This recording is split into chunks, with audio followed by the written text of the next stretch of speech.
We're all kind of obsessed with being busy, right? We wear it like a badge of honor. But what if that constant hustle is actually making us less effective? What if the real secret to getting more done is actually, well, doing nothing? Today we are diving deep into the science of rest. This quote really hits home, doesn't it? It's like a mirror to our society. We brag about how little we slept. It's almost like we've become a nation of ghosts, just haunting our own lives, fueled by a never-ending river of coffee and this constant nagging fear that we're falling behind. Whoa, okay, now that's a thought that just stops you in your tracks, isn't it? What if all this burnout isn't just the price we pay for success, but a complete misunderstanding of how we were designed to operate? This one question, man, it could change everything you think you know about work, about achievement, and even what it means to be human. So let's ask the question, how did we even get here?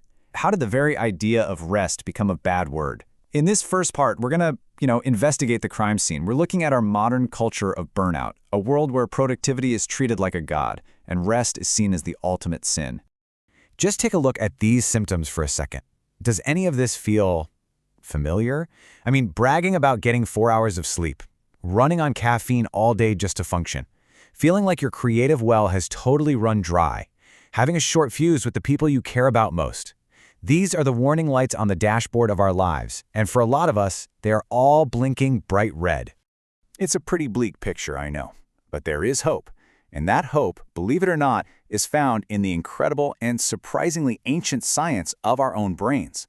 So let's explore how our bodies are literally, physically hardwired for rest, and what happens when we finally start to honor that design. Okay, I want to introduce you to your brain's unsung hero, the glymphatic system. Think of it like a microscopic cleaning crew that only comes out to work when you're in a deep, deep sleep. And get this, while this is happening, the actual space between your brain cells expands by up to 60% just to allow for this deep cleaning. It's amazing. It's like a major city power washing all of its streets every single night. Just look at this comparison. It's night and day, literally. On the left, you've got your awake brain. It's a high-performance factory, humming with activity, making thoughts, solving problems, but also creating all this metabolic waste. Let's just call it brain trash. Then, on the right, you have the asleep brain. The factory shuts down production, and that special cleaning crew comes in to haul out all that trash. Now, if that cleaning doesn't happen, well, you can imagine, the trash just starts piling up. And that pileup of brain trash, it has very real consequences. We're not just talking about feeling a little foggy or being irritable. The source material for this explainer argues that a brain that's chronically tired struggles with things like patience and empathy and making good, sound judgments. It's a really fascinating link, right, between our physical state and our moral ability to just show up as our best selves for other people. Okay, so a nightly brainwash is clearly essential. But what if there was a way to do an even deeper weekly system restore? Let's talk about the ancient practice of the Sabbath, not just as a religious rule, but as a powerful built-in technology for human flourishing, a kind of divine biohack. I just love this phrase. Instead of thinking about a day of rest as some kind of restriction, what if you imagined it as a palace in time? A beautiful, protected, 24-hour sanctuary where all the demands of the world, all the emails, all the hustle, they're simply not allowed inside. And listen, this isn't just some nice-sounding metaphor. It's straight-up biology. When you intentionally decide to stop the chase, your body physically responds. You can see it here. When you stop that constant pursuit of more, your cortisol levels, that's your main stress hormone, they actually drop. Your nervous system gets a desperately needed chance to calm down and reset. And your frontal lobe, the part of your brain in charge of willpower, it gets to recover and recharge. It's incredible. This, right here, is the ultimate paradox of productivity. We think that working 7 days a week, grinding it out, is what's going to get us ahead. But really, we're just spinning our wheels in the mud. This ancient wisdom, which is now being backed up by modern science, is so clear. 6 days of focused, sharp, rested labor will always outperform 7 days of exhausted, burnt-out effort. It just will. But hang on, what does rest even mean? Because I know we've all had that experience where you binge watch a show for like 6 hours, and then you stand up and you feel just as drained as when you started, if not more so. So this next part gets into a really crucial difference, the difference between fake rest and the real thing.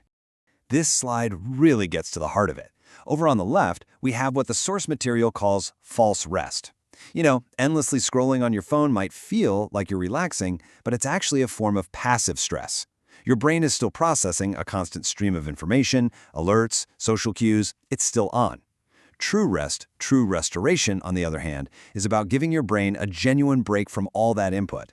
It's the huge difference between distracting yourself and actually replenishing yourself. And that brings us to our final and maybe the most radical idea of all. What if we've been looking at rest completely wrong? What if it isn't a sign of laziness, but an act of profound wisdom?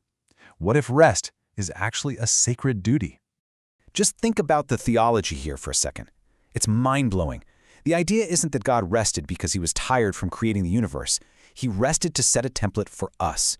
He was demonstrating that stopping, that acknowledging that the work is complete and that it is good, that act of completion is just as holy, just as sacred as the act of creating in the first place. Resting, in this view, is an act of trust.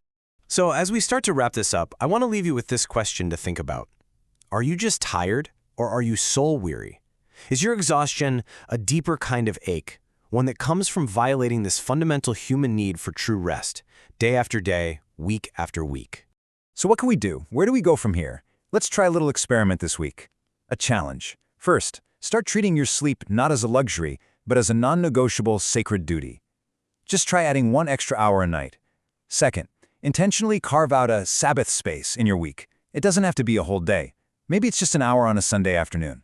A digital-free zone where you truly disconnect so you can finally reconnect with yourself. Because at the end of the day, rest isn't about escaping from your life, it's about being able to fully show up for it.